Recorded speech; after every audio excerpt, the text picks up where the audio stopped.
Dans un immeuble animé, où les résidents allaient et venaient sans même se regarder, tout semblait se dérouler comme d'habitude. Le bruit des pas résonnait dans le couloir, les portes s'ouvraient et se fermaient, et la routine s'écoulait à toute vitesse. C'est dans ce décor banal qu'un livreur se précipita à l'entrée, uniquement préoccupé par sa prochaine livraison.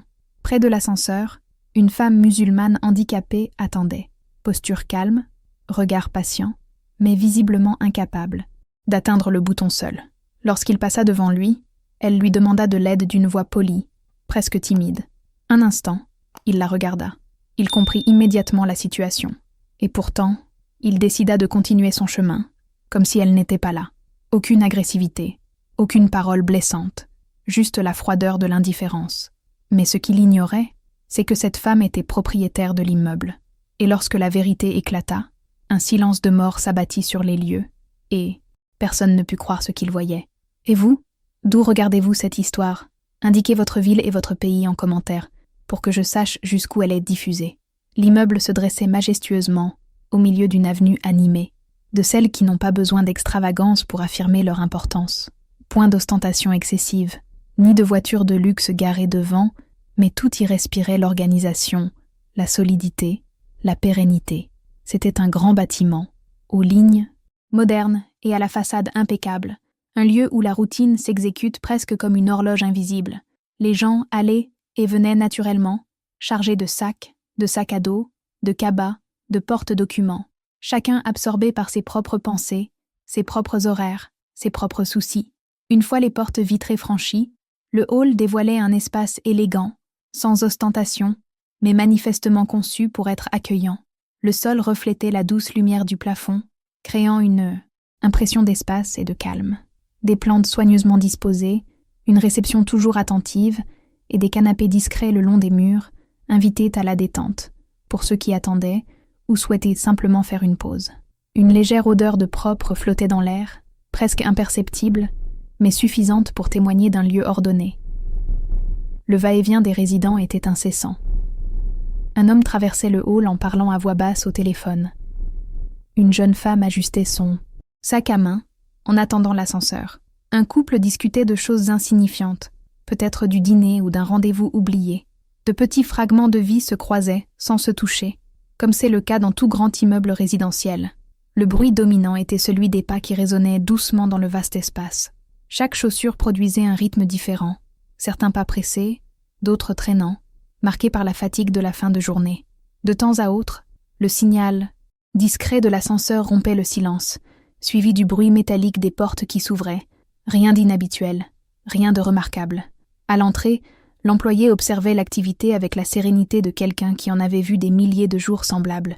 Il saluait quelques résidents d'un geste presque machinal, réceptionnait les colis et organisait les livraisons. Tout se déroulait dans cette harmonie quotidienne qui passe inaperçue, précisément parce qu'elle ne faillit jamais.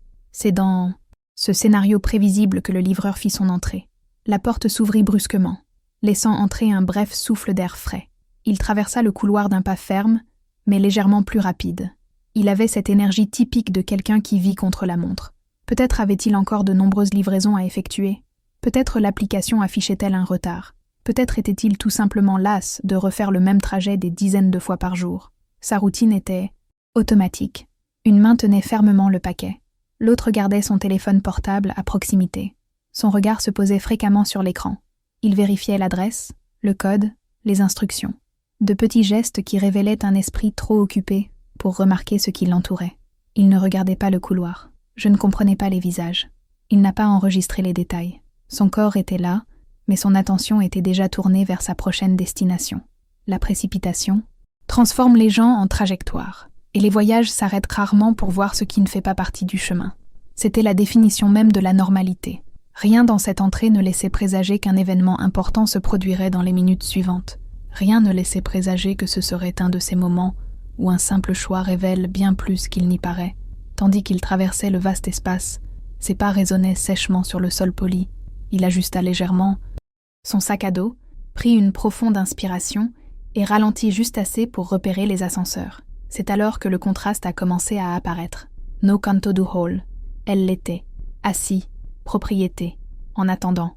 Sa présence était discrète, presque silencieuse, comme s'il faisait partie intégrante du lieu. Nombreux étaient ceux qui étaient passés quelques secondes auparavant. Certains l'avaient peut-être remarqué, d'autres non. Dans les environnements animés, l'œil apprend à distinguer l'urgent du simple élément du décor. Et à ce moment-là, elle semblait faire partie intégrante du décor. La chaise placée près de l'ascenseur indiquait qu'il attendait quelque chose. Peut-être quelqu'un, peut-être de l'aide, peut-être le moment idéal pour monter. Ses mains reposaient paisiblement, et son regard suivait le mouvement dans le couloir avec une patience forgée par le temps. Il n'y avait pas de désespoir. Il n'y a pas eu de demande insistante. Attendez. Une attente digne. Ceux qui ne réclament pas l'attention, mais qu'il ne faut pas non plus ignorer. Le livreur est passé à quelques mètres de là. La distance était trop courte pour ne pas le remarquer. Mais lorsque l'esprit est pris au piège par l'urgence, tout ce qui ne réclame pas l'attention à grands cris devient invisible. Tout autour, l'immeuble continuait de fonctionner normalement. Les ascenseurs montaient et descendaient. Les gens rentrèrent du travail. Dehors, la ville poursuivait son rythme indifférent. Rien ne laissait présager que cette scène allait complètement changer le cours de cette journée, car parfois, ce ne sont pas les grands événements qui révèlent qui nous sommes, ce sont ces secondes apparemment insignifiantes, celles où nous avons la chance de voir quelqu'un, ou tout simplement passer devant. Elle était là depuis quelques minutes, peut-être plus longtemps qu'on ne l'aurait cru. Assise près de l'ascenseur, elle conservait une posture sereine, presque silencieuse, comme quelqu'un qui avait appris tout au long de sa vie que l'attente n'était pas forcément synonyme d'agitation. Musulmane, son élégant foulard enveloppait délicatement sa tête, soigneusement ajusté, non comme un symbole exhibé, mais comme une part naturelle de son identité. Le tissu retombait doucement sur ses épaules, en harmonie avec sa tenue discrète et soignée, révélant une personne qui chérissait la dignité jusque dans les moindres détails. Son handicap était visible, mais il ne définissait pas sa présence. Le fauteuil roulant, moderne et bien entretenu, témoignait d'une routine déjà adaptée aux limitations de son corps. Peut-être était-ce la conséquence d'un accident, peut-être une maladie évolutive, peut-être quelque chose que personne ne saurait jamais. Ce qu'on voyait cependant, ce n'était pas de la fragilité, c'était de la maîtrise, c'était de l'adaptation, c'était une force silencieuse qui surgit souvent lorsque la vie exige plus que ce que l'on croyait pouvoir supporter. Ses mouvements étaient mesurés, économes, précis. Rien n'était fait à la hâte. Chaque geste semblait calculé pour éviter tout effort inutile. Ses mains reposaient calmement sur ses genoux, mais de temps à autre, elle ajustait le sac posé sur le côté de la chaise. Un geste automatique, presque imperceptible, typique de quelqu'un qui a appris à tout garder à portée de main. Son regard balayait calmement le couloir, observant sans s'imposer, présente sans attirer l'attention. Elle ne demandait pas la priorité. Il n'a pas élevé la voix. Il n'a cité personne par son nom. Il n'a pas fait de ce moment un spectacle. J'avais juste besoin d'aide. Peut-être pour accomplir quelque chose. Peut-être pour ouvrir une porte lourde. Peut-être pour appuyer sur un bouton hors de portée. Peut-être juste pour que quelqu'un retienne l'ascenseur quelques secondes. De petits besoins pour ceux qui ont une mobilité complète, mais d'énormes besoins lorsque chaque mouvement nécessite une planification. Pourtant, aucune impatience ne transparaissait sur son visage. Il y avait quelque chose d'encore plus rare, l'acceptation sans résignation, une sorte de paix construite avec le temps. Un coup d'œil rapide pourrait laisser croire qu'elle se reposait simplement. Mais en y regardant de plus près, on découvrait une attente silencieuse, de celle qui ne réclame pas l'attention, mais qui espère être remarquée. C'était le genre de scène qui suscite immédiatement une réflexion. Il pourrait s'agir d'un membre de votre famille, une mère, une grand-mère, une tante adorée, cette personne que vous protégeriez naturellement en traversant une rue passante, celle à qui vous ouvririez une porte sans même y réfléchir à deux fois. Car la vulnérabilité digne a quelque chose d'universel. Elle éveille un réflexe humain de bienveillance presque instinctif. Mais dans ce hall où régnait la hâte, le temps filait trop vite pour laisser place à la réflexion. Certaines personnes sont passées devant sans le remarquer. D'autres jetèrent un bref coup d'œil et poursuivirent leur chemin, non pas par cruauté, mais à cause du genre de distraction que nous enseigne la vie moderne. La précipitation n'endurcit pas souvent le cœur. Cela ne fait que réduire le champ de vision. Pourtant, elle dégageait une présence difficile à expliquer. Ce n'était ni bruyante ni autoritaire. C'était quelque chose de plus subtil, une sorte de fermeté invisible. Sa posture droite, son menton légèrement relevé, la façon dont elle soutenait, notre regard sans manifester de gêne, tout suggérait une personne habituée au respect, même si elle ne l'exprimait pas ouvertement. Sa tranquillité n'était pas de la passivité, c'était une domination émotionnelle. C'était la confiance de quelqu'un qui avait déjà traversé des tempêtes et appris que toutes les batailles n'ont pas besoin d'être menées à voix haute. C'est peut-être pour cela qu'il n'a manifesté aucune gêne en attendant de l'aide. Il n'y avait que de la patience. Une patience mûre, bien loin de l'anxiété qui règne habituellement dans les lieux publics. Un instant, son regard suivit les portes automatiques qui s'ouvraient à nouveau. Une brise froide venue de la rue s'engouffra brièvement, faisant bruisser quelques papiers sur le comptoir de la réception. Elle cligna lentement des yeux, comme sortie d'une rêverie. Peut-être se souvenait-il de quelque chose. Peut-être en train de calculer le reste de la journée. Peut-être tout simplement le fait d'observer la vie se dérouler. Un privilège silencieux, que beaucoup n'apprennent à apprécier qu'une fois que tout a changé. Ce que personne dans cette salle ne réalisait, c'est que cette femme cachait une histoire bien plus importante que son apparence ne le laissait paraître. Rien chez elle ne laissait transparaître son importance. Rien dans son discours ne laissait présager un pouvoir. Rien chez elle n'indiquait une quelconque autorité. Et pourtant, il y avait quelque chose. Il y avait quelque chose dans sa façon de s'habiller, élégante, sans être ostentatoire. Il y a quelque chose dans la qualité discrète des accessoires. Il y avait quelque chose dans la sécurité tranquille, avec laquelle il occupait l'espace. Des détails presque invisibles au premier coup d'œil, mais clairs pour ceux qui savent reconnaître certains signes. Ce n'était pas simplement une femme qui attendait de l'aide. C'était quelqu'un qui avait l'habitude de prendre des décisions, quelqu'un qui a tracé des chemins, quelqu'un dont la vie ne correspondrait pas aux premières impressions. Mais le moment de la révélation n'était pas encore venu. Pour l'instant, elle n'était qu'une femme musulmane à mobilité réduite, attendant patiemment que le monde, ne serait-ce qu'un instant, ralentisse et la remarque. Et c'est peut-être précisément ce qui rend certaines scènes si puissantes. Car parfois, la plus grande force se cache derrière une apparence de faiblesse. Et les personnes qui semblent les plus vulnérables, souvent, ce sont ces histoires dont l'intrigue a le pouvoir de changer complètement le cours d'une journée ordinaire. Le hall était en perpétuel mouvement, tel un organisme vivant sans temps mort. Des portes s'ouvraient et se fermaient, des pas résonnaient sur le parquet ciré, des voix se mêlaient au bruit lointain de la circulation, étouffé par les parois vitrées. Rien ne semblait extraordinaire. C'était une fin d'après-midi comme les autres dans un immeuble où la routine laissait rarement place aux événements mémorables. Pourtant, c'est précisément dans les contextes les plus ordinaires que certaines scènes acquéraient une force particulière, précisément parce que personne ne s'y attendait. La femme restait près de l'ascenseur, immobile, patiente, comme si l'attente lui était devenue naturelle. Son regard suivait discrètement chaque personne qui passait, sans chercher à attirer l'attention, mais dans l'espoir silencieux que quelqu'un remarque ce qui était évident. Un besoin simple, rien de dramatique, rien d'urgent, juste quelque chose qui exigeait le minimum de bienveillance nécessaire aux relations humaines. C'est alors que les portes automatiques s'ouvrirent de nouveau, accompagnées cette fois d'une légère brise qui apporta l'odeur froide de la rue. Un livreur se précipita à l'intérieur, un gros sac isotherme en équilibre sur le dos. Ses pas étaient rapides, mécaniques, marqués par la hâte typique de celui qui mesure sa journée en minutes et en livraison. Son regard oscillait entre son téléphone portable et la route, comme si chaque seconde d'arrêt représentait un retard, une perte, une exigence. Il n'avait pas l'air impoli. Cela ne semblait pas hostile.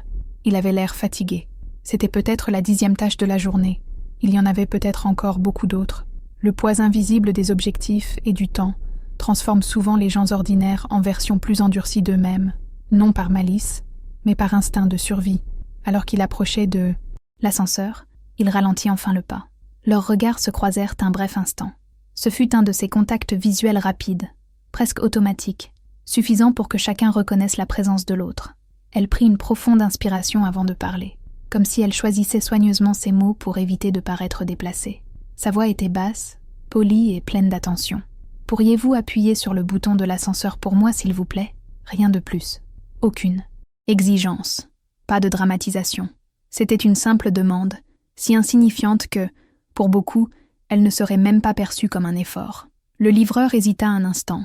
Son corps ralentit suffisamment pour révéler qu'il avait entendu. Son regard se porta rapidement sur le fauteuil roulant. Ils retournèrent ensuite au panneau de commande de l'ascenseur. Puis, son regard s'est porté sur la montre à son poignet. Il y eut une pause presque imperceptible, mais suffisamment longue pour être ressenti. Puis vint le soupir, pas un soupir bruyant, pas théâtral, mais suffisamment lourd pour porter un message silencieux, un obstacle de plus dans une journée déjà difficile. Son visage ne trahissait pas la colère, il exprimait l'impatience, cette forme moderne d'épuisement émotionnel qui réduit souvent la capacité à percevoir autrui. Cela aurait pu lui prendre 2 secondes, peut-être 1. Appuyer sur un bouton ne retarderait pas significativement votre voyage. Je ne changerai rien à votre soirée. Cela ne mettrait pas son emploi en péril. Pourtant, quelque chose en lui fit faire un autre choix. Sans dire un mot, il détourna le regard. Elle ajusta la bandoulière de son sac sur son dos, et il continua à marcher. Il passa devant elle comme si elle faisait partie du paysage, un objet fixe dans l'espace, et non une personne. Il n'y a pas eu d'agression directe. Il n'y a eu aucune impolitesse verbale, pas de mouvement brusque. Et pourtant, il y avait dans cette scène quelque chose d'imposant qu'il était difficile d'ignorer. Car il existe une forme de violence qui ne fait aucun bruit, la violence de l'indifférence. Être ignoré face à un besoin manifeste ne blesse pas le corps, mais touche quelque chose de plus profond. C'est cette soudaine impression d'invisibilité, comme si sa propre existence était momentanément suspendue dans le regard d'autrui. Elle n'a pas insisté. Il n'a pas réitéré sa demande. Il n'a pas élevé la voix. Il conserva simplement sa posture droite, bien que ses yeux restèrent fixés une seconde de plus sur la direction dans laquelle il disparaissait au bout du couloir. Ce n'était peut-être pas la première fois. Les personnes vivant avec des limitations physiques apprennent souvent à reconnaître ce type de réaction avant même qu'elle ne soit terminée. L'art amer de prédire l'indifférence. Pourtant, ce moment avait quelque chose de différent. Peut-être parce que le geste était si simple. Peut-être parce qu'il s'était déroulé devant d'autres personnes. Peut-être parce qu'au fond, chacun sait qu'aider quelqu'un dans une telle situation n'est pas un acte extraordinaire. C'est le strict minimum qu'on attend d'une société qui aspire à l'humanité. Le silence environnant commença à prendre une autre dimension. Le portier, derrière le comptoir, observait. Non pas avec curiosité, mais avec le regard attentif de quelqu'un qui assiste à une scène gênante et qui réfléchit encore à la manière de réagir. Un riverain qui se dirigeait vers la sortie ralentit sans s'en rendre compte. Son regard oscillait entre la femme et le couloir emprunté par le livreur, comme s'il cherchait à comprendre s'il avait bien vu ce qu'il croyait avoir vu. Une autre personne a fait semblant de chercher quelque chose dans son sac. Un geste classique de quelqu'un qui sent l'attention, mais préfère ne pas s'en mêler. De petits signes ont commencé à apparaître. Leurs regards se croisèrent rapidement. Expression contenue. Ce changement d'atmosphère presque électrique qui précède la prise de conscience collective que quelque chose ne va pas. Et c'est curieux comme certains moments se comprennent sans mots. Le malaise se propage comme une vague silencieuse, comblant les distances entre les gens. Cela semblait encore être une erreur mineure. Un homme pressé qui n'a pas su apporter son aide. Quelque chose qui pourrait être oublié en quelques minutes. Un sujet qui ne serait pas abordé lors d'un dîner. Quelque chose que la routine elle-même se chargerait d'effacer. Mais certaines scènes ont des conséquences invisibles au moment même où elles se produisent. Car il ne s'agit pas simplement du bouton qui n'a pas été enfoncé, c'est ce que révèle ce choix. Voilà le genre de société que nous construisons lorsque la précipitation devient une justification pour ne pas voir l'autre personne. À partir du moment où l'aide cesse d'être un réflexe et devient l'exception. Elle resta là, sereine, sans protester, sans manifester d'irritation. Il y avait de la dignité dans son silence, une dignité qui, paradoxalement, rendait son indifférence encore plus évidente. L'ascenseur arriva à l'étage avec un léger bruit métallique. Les portes s'ouvrirent, mais personne n'avait appuyé sur le bouton pour elle. Et dans ce moment presque banal, quelque chose commença à changer, même si cela restait invisible pour la plupart. Car certains gestes, aussi insignifiants qu'ils puissent paraître, ce sont précisément ces éléments qui révèlent qui voit réellement et qui a choisi de ne pas voir. Le couloir résonnait encore des pas pressés du livreur lorsqu'il atteignit enfin la réception.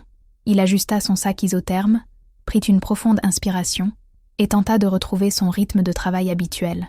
Pour lui, ce n'était qu'une étape de plus, un autre bâtiment, une autre commande, une autre minute qui filait à toute allure. Rien de mémorable, rien qui mérite réflexion. Du moins, c'est ce qu'il croyait. Il s'approcha du portier d'un geste. Bref, presque mécanique. « Livraison à l'appartement 1204 », dit-il en jetant un rapide coup d'œil à l'écran de son téléphone portable. Le portier leva lentement les yeux. Il ne répondit pas immédiatement. Son expression avait changé. Non pas de la désapprobation à proprement parler, mais un silence pesant s'installait, comme s'il pesait soigneusement ses mots. « Je les tiendrai au courant », a-t-il finalement répondu. Mais il n'a pas bougé. Le livreur fronça légèrement les sourcils, agacé par cette pause inattendue. C'est alors qu'il remarqua un détail. Le regard du portier n'était pas uniquement fixé sur lui. Il fit discrètement demi-tour, vers l'ascenseur, dans sa direction. Le livreur suivit le mouvement du regard, mais seulement une seconde. Sa curiosité n'était pas suffisante pour se transformer en inquiétude. Pas encore. « Première visite ?» demanda le portier, d'un calme presque calculé. « Je crois bien », répondit-il en haussant les épaules. Grand immeuble, un autre. Silence. Plus dense cette fois. Le genre de silence qui précède une révélation. Le portier posa alors les mains sur le comptoir et parla d'une voix basse, mais parfaitement claire. « La dame que vous avez laissée là est généralement la dernière personne qu'il faudrait ignorer dans cet immeuble. » Le livreur cligna des yeux, perplexe. « Comme ça ?» Le portier soutint son regard. Et puis il a dit « Elle n'est pas une visiteuse. » Une pause. Ce n'est pas une résidente comme les autres. Une autre. Pause. Encore plus longue. Tout cela lui appartient. Pendant un instant, le bruit provenant de la salle sembla disparaître, comme si quelqu'un avait baissé le volume du monde. Le livreur n'a pas répondu. Il a fallu quelques secondes à votre cerveau pour organiser l'information. Propriétaire ? Le regard se posait automatiquement sur tout. Le marbre impeccable, les boiseries, l'éclairage élégant, le flux incessant des résidents. Tout cela, il lui appartenait. La femme qu'il avait traitée comme faisant partie du paysage. La femme dont la simple requête ne méritait même pas 2 secondes de son temps. Quelque chose a changé en lui à ce moment précis. Ce n'était pas une peur immédiate. C'était compréhensible. Ce sentiment soudain de voir une scène du passé sous un jour nouveau et de réaliser trop tard son propre rôle dans cette scène. Son corps se raidit. Le sac semblait plus lourd. L'air est plus dense. « Vous êtes en train de dire que… » commença-t-il, mais sa phrase s'éteignit, avant qu'il ne puisse la terminer. Le portier hocha lentement la tête, héritière de l'entreprise de construction qui a bâti l'immeuble. Aujourd'hui, elle gère tout. Elle pourrait vivre n'importe où, mais elle a choisi de rester ici. Un autre coup d'état silencieux. Le livreur déglutit difficilement. Sans s'en rendre compte, son regard se porta de nouveau sur l'ascenseur. Elle était toujours là, Serena, comme si rien ne s'était passé. Et d'une certaine manière, c'est précisément ce qui rendait la chose d'autant plus déconcertante. Elle ne s'était pas plainte. Il n'avait pas élevé la voix. Il n'avait pas exigé le respect dû au poids de son nom. Parce que les personnes qui sont véritablement à l'aise dans leur position ont rarement besoin de le crier sur tous les toits. Le silence avait désormais un nouveau propriétaire. Elle ne s'y attendait plus. C'était son malaise. Un souvenir commença à se former. Rapide, cruel, impossible à modifier. La demande polie, le soupir, le regard détourné, le rythme accéléré. Il a essayé de trouver une justification. Presse, fatigue, routine difficile. Mais aucune d'entre elles ne semblait suffisante à présent. Parce qu'au fond, il le savait. Ce n'était pas seulement la précipitation. Par choix. Le choix automatique de ceux qui évaluent la valeur des personnes selon leur apparence, leur utilité immédiate et leur absence de pouvoir visible. Et c'est à ce moment précis qu'est apparue la réalisation la plus troublante de toutes. Il ne l'avait pas ignoré par hasard. Je l'ai ignoré parce que je croyais pouvoir le faire. Le portier ajouta ensuite, d'un ton presque pensif, « C'est drôle comme le monde fonctionne. Certaines personnes ne voient que ceux qui leur paraissent importants. » Chaque mot s'abattait comme une pierre. Le livreur passa une main sur son visage, sentant la chaleur monter lentement. Le sentiment de sécurité s'évaporait. Non pas parce qu'il craignait de perdre quelque chose de concret, personne n'avait évoqué de punition, mais c'est parce qu'il existait un type de jugement qui ne dépendait pas des conséquences formelles, le jugement silencieux de sa propre conscience. « A-t-elle dit quelque chose ?» demanda-t-il, presque hésitant. Le portier secoua la tête. « Elle ne parle jamais, c'est sa nature. » Une autre pause, mais observez tout. Cette phrase restait en suspens. Observez tout. Le livreur prit une profonde inspiration. Pour la première fois depuis son entrée dans le bâtiment, il ressentit l'envie de remonter le temps de quelques minutes. Appuyez sur ce bouton. Tenez la porte. Faites le strict minimum. Mais le temps a une caractéristique impitoyable. Il ne révèle le poids de certains choix qu'une fois qu'ils sont devenus irréversibles. De l'autre côté du couloir, les portes de l'ascenseur s'ouvrirent à nouveau dans un léger bruit. Elle se déplaça calmement, guidant la chaise à l'intérieur. Pas de gestes théâtraux. Aucune manifestation de souffrance. seule la dignité. Avant que les portes ne se referment, elle leva cependant les yeux, et elle le regarda droit dans les yeux. Il n'y avait aucune colère dans ses yeux, même pas du mépris. Il y avait quelque chose de bien plus difficile à maintenir, conscience, comme pour dire, sans mots, qu'elle avait compris exactement ce qui s'était passé. Le livreur a ressenti l'impact de ce regard d'une manière qu'aucune réprimande n'aurait pu provoquer. Parce que ce n'était pas une question de statut, ce n'était pas une question d'argent. C'était une question de caractère. Les portes se sont fermées. Le reflet métallique a restitué l'image originale du hall, mais plus rien n'était pareil. Le portier prit alors la parole, sur un ton presque conclusif. Vous savez, parfois ce n'est pas la personne qui compte. Il s'agit de savoir qui nous choisissons d'être lorsque personne ne nous regarde. Le livreur resta immobile. Et, à cet instant précis, il comprit quelque chose qu'il garderait probablement longtemps en mémoire. Ce n'était pas seulement un manque de savoir-vivre, ce fut un échec silencieux de l'humanité face à quelqu'un qu'il jugeait insignifiant. Quelques minutes auparavant, elle était invisible. Désormais, il était devenu impossible de l'ignorer. Et la phrase qu'il n'avait jamais entendue, mais qui semblait résonner en lui, pouvait très bien être prononcée avec ce calme inébranlable. La façon dont vous traitez ceux qui semblent ne pas compter en dit long sur qui vous êtes. Le véritable poids de cette scène ne résidait pas dans son pouvoir, mais dans sa révélation. Parce que parfois, le véritable caractère d'une personne se révèle précisément lorsqu'elle croit que personne d'important ne l'observe. Les portes de l'ascenseur se refermèrent dans un léger claquement, presque imperceptible, mais pour lui, ce bruit résonna plus fort qu'un coup frappé à la porte. C'était comme si quelque chose s'était scellé à cet instant précis. Non seulement le mouvement de la femme montant à son étage, mais aussi la prise de conscience tardive d'une erreur irréparable. Le livreur resta immobile quelques secondes au milieu du hall, le sac isotherme à la main, sans se rendre compte du poids sur ses épaules. Les gens continuaient d'entrer et de sortir du bâtiment. Le cours de la vie reprenait son cours normal. Rien n'avait changé, sauf lui, car il y a des moments où le monde n'a pas besoin de s'arrêter pour que quelque chose en nous se transforme complètement. Il regarda de nouveau autour de lui. Le marbre était impeccable, un silence élégant. Le portier reprend sa routine. Tout semblait parfaitement normal, mais pas à l'intérieur de lui. Une phrase commençait à se former, encore sans mots exacts, mais avec une signification impossible à ignorer. Il ne s'agissait pas d'une simple livraison. C'était un test simple, silencieux, quasiment invisible, et il a échoué. Il n'a pas échoué en criant, il n'a pas échoué en étant offensant, il n'a pas échoué par agressivité. Cela a échoué à cause d'une chose bien plus courante, et peut-être, de ce fait même, plus dangereuse, indifférence, car l'indifférence ne fait pas de bruit. Cela n'attire pas l'attention, cela ne provoque pas de scandale, mais elle révèle, avec une précision déconcertante, qui nous sommes lorsque nous croyons que personne d'important ne nous observe. Il a essayé de le rationaliser. C'était l'adrénaline. Ce fut une journée difficile. J'ai beaucoup de livraisons. Mais au fond de lui, il savait qu'aucune de ces explications ne changeait la vérité essentielle. La vérité était plus simple et plus dérangeante. Il avait décidé qu'elle pouvait attendre. Il avait décidé que son temps était plus précieux. Il avait décidé que cette femme ne méritait pas 2 secondes d'attention. Et maintenant, j'ai compris quelque chose que peu de gens réalisent au bon moment. Ce n'est pas la grandeur d'un geste qui définit le caractère. Tout est dans les détails, surtout ceux que personne n'applaudit. Peut-être que cette femme ne ferait jamais de commentaires sur ce qui s'est passé. Peut-être ne se plaindrait-il jamais. Peut-être que, pour le monde, cette scène disparaîtrait en quelques minutes. Mais certaines attitudes laissent des cicatrices profondes, surtout chez ceux qui les adoptent. Le portier, observant discrètement, rompit le silence d'un calme presque pédagogique. C'est drôle. Les plus belles démonstrations de bonne manière se produisent presque toujours quand personne ne regarde. Le livreur prit une profonde inspiration.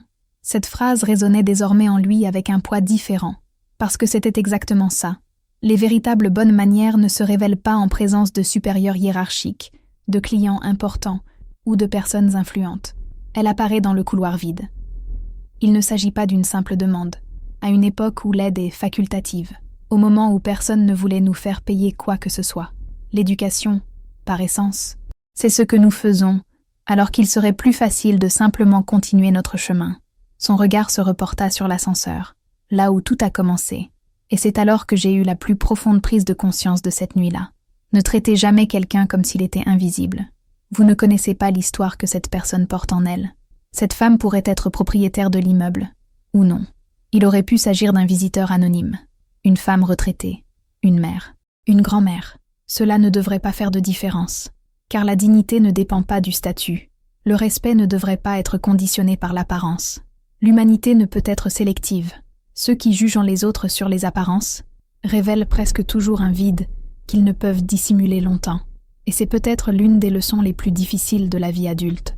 La façon dont nous traitons ceux qui, en apparence, n'ont rien à nous offrir, révèle exactement qui nous sommes.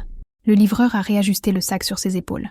Mais à présent, le geste semblait différent, moins automatique, plus conscient.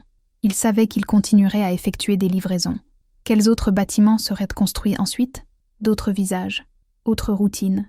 Mais il savait aussi que cette scène lui reviendrait probablement en mémoire à des moments inattendus, comme un rappel silencieux. Certaines personnes entrent dans nos vies pour nous servir, d'autres viennent nous enseigner. Et, parfois, les deux choses se produisent en même temps. Avant de partir, il jeta un dernier regard au hall. Ne pas vérifier le chemin, mais comme si l'on essayait d'enregistrer une transformation invisible. Parce que grandir se fait souvent sans témoin. La caméra utilisée ce soir-là n'était pas un téléphone portable. C'était dans ma conscience. Et elle enregistre tout. S'il existe une chose capable de rendre une société plus humaine, ce ne sont pas seulement les grandes lois ou les discours. Impressionnants. Ce sont de petits gestes, quasiment invisibles. Tenir une porte. Proposer votre aide. Ralentir. Regardez-les dans les yeux. Reconnaître l'existence de l'autre. Au final, il ne s'agissait pas simplement d'une livraison. Ce fut une rencontre silencieuse entre la précipitation et la dignité. Et la dignité, comme c'est presque toujours le cas, n'a pas eu besoin de faire entendre sa voix pour qu'on se souvienne d'elle. Car il existe une vérité simple qui transcende toutes les villes, toutes les cultures, toutes les langues. La dignité n'est jamais invisible. Elle pourrait même être ignorée pendant quelques secondes. Mais elle trouve toujours le moyen de se faire remarquer. Il trouve toujours un moyen de nous confronter. Il trouve toujours le moyen de nous apprendre quelque chose. La plus grosse erreur n'était peut-être pas de ne pas avoir appuyé sur un bouton. Il se peut que nous oublions que chaque personne porte en elle toute une histoire, même lorsque nous n'en savons rien. Et cette humanité n'est pas un geste extraordinaire. C'est une pratique quotidienne, silencieuse, constante, inévitable. Si cette histoire vous a touché, le moment est peut-être venu de transformer la réflexion en action. Commentaire, la dignité n'est jamais invisible. Laissez un « j'aime » pour soutenir les histoires vraies qui nous rappellent ce qui compte vraiment. Abonnez-vous pour ne pas manquer le prochain témoignage poignant, de ceux qui nous permettent de voir au-delà des apparences. Et regardez la vidéo suivante à l'écran, car elle pourrait changer, à jamais, votre façon de voir les gens qui vous entourent.